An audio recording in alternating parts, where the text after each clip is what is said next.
오늘 제 주제입니다만은 북한인권법이 과연 내정간섭법이고 종북 논쟁의 대상이 돼야 되고 압박용이라고 하는 논쟁에 대해서 제가 말을 하지 않을 수 없습니다.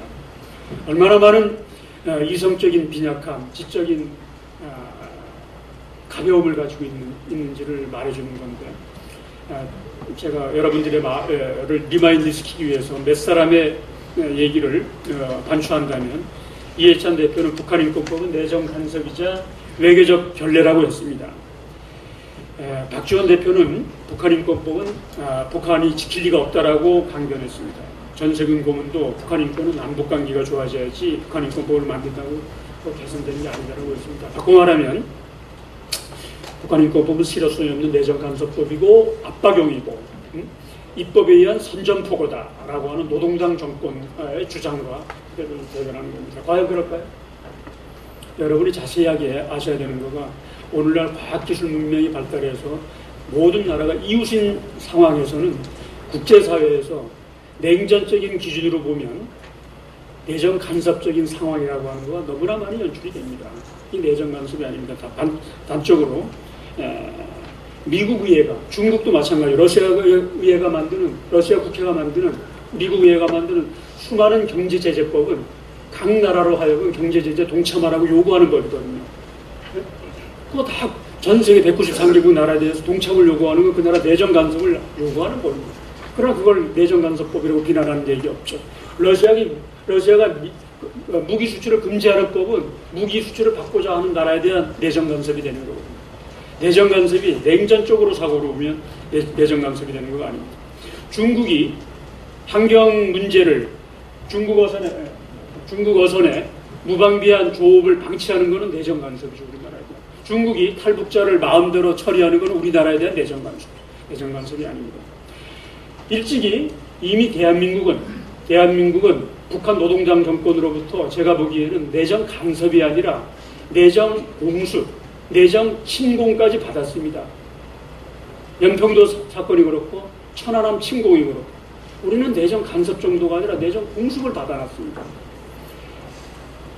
제가 보기에는 북한인권법을 반대하는 시각은 북한 노동당 정권에 의해서 심리적으로, 정신적으로 내정 간섭을 받은 심리 상태입니다. 민주당의 북한 민생법안은 북한 노동당 정권에 의해서 내정 간섭을 받아서 그리고 완화된 법으로 만든 북한 노동당 정권에 의한 대한민국 국회를 향한 내정 간섭법이라고 하지 않을 수 없습니다.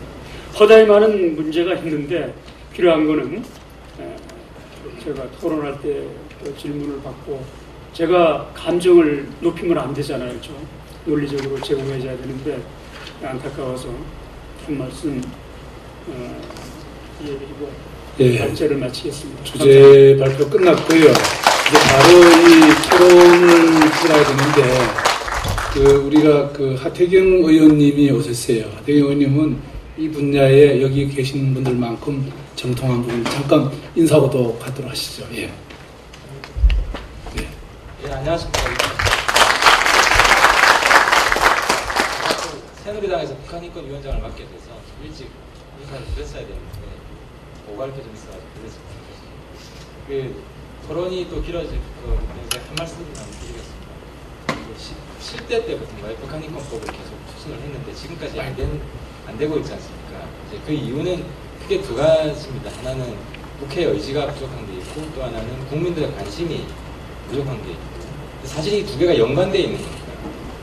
국민들의 관심이 아주 더 높아서 막 해야 된다고 하면 국회의원은 표 때문에 다 관심을 가지게 되고 의지도 높아지게 되는 건데 18대 때만 보더라도 한미 FTA 법안은 어떤 식으로든지 통과가 됐는데 북한인권법은 통과가 안 되지 않습니까? 그 큰 이유 중에 하나가 국민들 눈높이는 훨씬 낮거든요. 한 문장으로 딱 설명해서 이거 해야 된다고 납득이 잘 안 되면 잘 안 하고 또 하나는 자기의 어떤 이해관계랑 관련되는 게 없으면 더 잘 안 해요. 저작거리에 있는 부분들은. 근데 북한인권법은 한미 FTA 법안과 다르게 일단 이해관계가 있는 집단이 별로 없습니다. 탈북자 분들도 사실 한국 와서 먹고 사는 게 더 급하지 북한에 있는 분들의 인권 개선이 좀 먼 이야기예요. 그래서 19대 때도 어쨌든 통과시키려면 국민들의 관심을 드높이는 게 굉장히 중요한 문제입니다. 그리고 어쨌든 우리가 17대 때부터 계속 일관되게 주장해왔기 때문에 국회에서의 관심은 높아지고 있는 것 같습니다. 그래서 문재인 의원도 북한 인권 개선이 필요하다고 이야기하고 이해찬도 인권법은 반대하지만 어쨌든 인권 개선은 필요하다고 이야기하고 이렇게 지금 상황이 호전되고 있는 지금 과정이고요. 그래서 제가 이제 가장 지금 관심을 많이 가지고 있는 부분이 국민들의 관심과 이 의지를 어떻게 드높일 것인가, 그걸 위해서 제가 어떤 법안을 발의하면 되는가, 이 문제에 지금 관심이 가장 많습니다. 계속 의견을 모으고 있는데 지금까지 모인 의견 중에 가장 굿 아이디어는, 한번 생각해 보세요. 더 좋은 의견이 있으면 제가 그걸 채택을 할 텐데, 가칭 요덕 기념공원을 만드는 겁니다. 그러니까 뭐 그렇게 되죠. 요덕 공원 조성을 위한 법안 뭐 이쯤 될 겁니다. 이건 뭐냐 하면 뭐 서울 한복판이든 뭐 대한민국 어디든 우리 국민들이나 해외에서 여기 가면 북한 인권에 대해서 깨달을 수 있다. 이 공원에 가면 수용소를 알 수 있다. 북한 인권 여러 실상들을 적나라하게 알 수 있다. 그러니까 이 발상이 나온 배경은 제가 이제 작년에 베를린에 가보니까 거기 홀로코스트 광장이라고 있더라고요. 그 광장이 어떻게 생겼냐면 높고 낮은 탑들이 이렇게 쫙 있어요.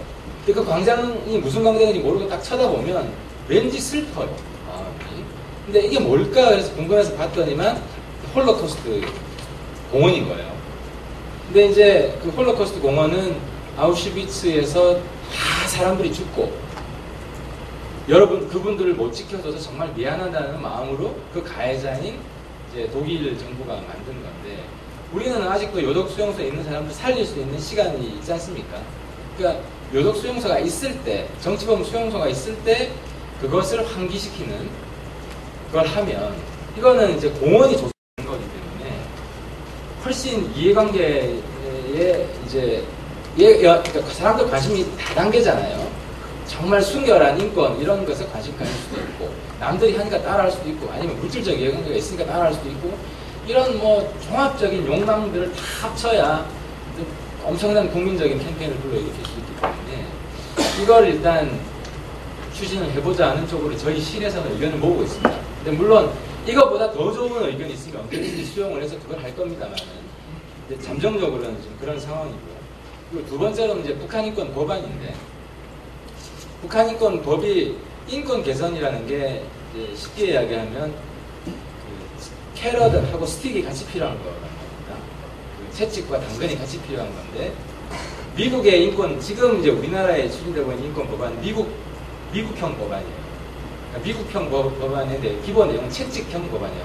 압박을 가해서 실현을 하라. 그러니까 그 법안에는 어떤 내용이 없냐면, 만약 북한이 인권 개선 조치에 들어가면 거기 구체적으로 어떻게 이것을 잘 되게 해줄 것이냐. 예를 들어서 그럴 가능성은 지금 많지는 않지만 법안은 당장에 이걸 보고 제정한 건 아니기 때문에 요독 수용소를 해체를 하겠다, 북한이. 그럼 해체를 하면 그 요독 수용소에 있는 사람들 재정착 훈련을 해야 된단 말입니다. 그래서 사회에 나가서 생활하려면. 그리고 요독 수용소의 광활한 부지를 어떻게 재개발할 거냐, 이런 문제도 논의를 해야 된단 말이죠. 철조망을 긋고. 그러면 거기에 대한 그 개발 계획이 들어가야 됩니다. 북한 내에서 개발 계획이 들어가고, 보통 그 자금들이 ODA 자금으로 그 제3세계의 개발 지원 자금으로 이제 다 한단 말이에요. 우리나라도 그런 자금이 있고. 근데 이제 문제는 북한의 개발을 제3세계 ODA랑 같은 급으로 보기 어렵다는 것이 지금 대한민국 헌법 때문에 다수 의견이. 그럼 요 내용을 북한 인권법에 좀 넣는 걸 고민해 볼 수 있지 않느냐. 그러면 우리가 단순히 뭐 선동 차원에서 북한 인권을 추진하는 것이 아니라 정말 이건 시리어스하게 하는 거다, 진심으로 하는 거다, 이런 플랜까지 다 있다. 그러면 어떤 게 필요하냐면 북한 개발은행 같은 게 필요해요. 개발에 대한 이제 프로젝트를 진행할 걸 준비를 해야 되기 때문에 이제 그것을 MB 정부는 뭐 통일기금 이런 식으로 이야기를 했고, 통일세 이렇게 이야기를 했는데 조금 개념은 다르죠. 당장 통일은 아니기 때문에. 그래서 이런 내용에 대한 좀 디스커션이 필요한 거 아니냐, 토론이 좀 필요해서 북한 국회 프로세스는 그렇습니다. 국회 과정은 여러 법안 발의안이 많이 올라와서 상관이 없습니다. 그래서 지금 북한 인권 법안 발의에 올라와 있는 게 윤상현 의원 대표 발의한 법안이 하나 올라와 있고요. 그건 18대 때 추진했던 법안이 거의 똑같이 올라와 있습니다. 그리고 추가로 다른 법안이 올라올 수 있습니다. 그리고 그것이 외통위에 모여가지고 이걸 통합하는 절차를 한번 거칠 겁니다. 여러 가지 좋은 아이디어를 모아서. 그리고 또 특히 정부 부처별 의견을 취합을 해가지고 서로 이해관계 충돌이 없게 조정하는 것도 필요하고.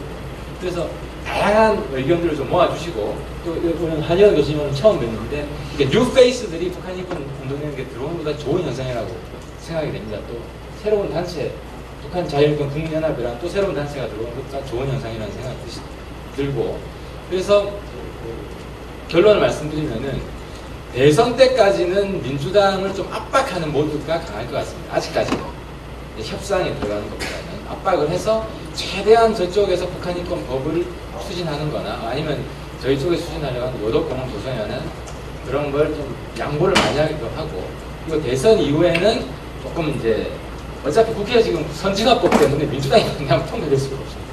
그래서 그쪽이랑 절충 타협을 해야 되는데, 그럼 그거는 대선 이후에 한다고 하면은 대선 때까지는 좀 여러 가지 좋은 아이디어를 좀 많이 모아주시면 그거를 우리 입장으로 단일화를 해서 대선 이후에 좀 본격적으로 민주당하고 협상에 들어가면 어떻겠느냐 하는 지금 스케줄을 가지고 있습니다. 자, 의원님 감사합니다. 네, 감사합니다. 네. 자, 저희가 12시까지 이 장소를 비워줘야 돼요.